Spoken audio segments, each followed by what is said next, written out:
اللهم استر عوراتنا وآمن روعاتنا واحفظنا. بسم الله الرحمن الرحيم وولاشين صديق سيمان iyo mar kale subaxan maxay sidaa صديق سيمان waxaan sidaa maanta asxaabay fadiirad baan sidaa saxankan quruxda badan hortiina yaala asxaabay fadiirad waaye marka maxaan ku suurtagelin saxankan quruxda badan waxaan ku suurtagelinay hilib duqad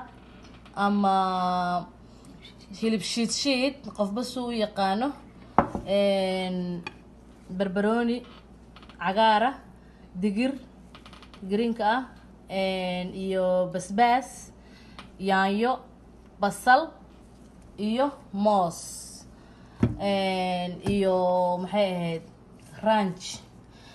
asxaabay iyo maxay ahayd mayonnaise marka asxaabay saxanka quruxda badan sidaas ayaan ku suurtagelinay oo ilaahay noogu fududeeyay maanta inaan sameeyno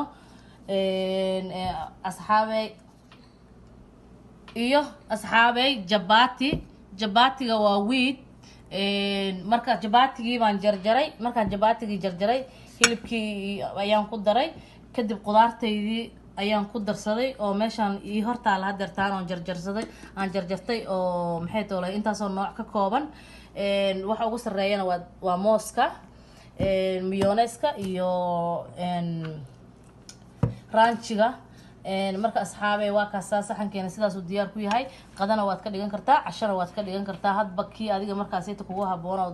rabtid inaad ka dhigato ayaad ka dhigan kartaa waana saxan qurux badan cunto qurux badan ma sha Allah aan waxna ku yeelayn asxaabay marka hadaad ka hesheen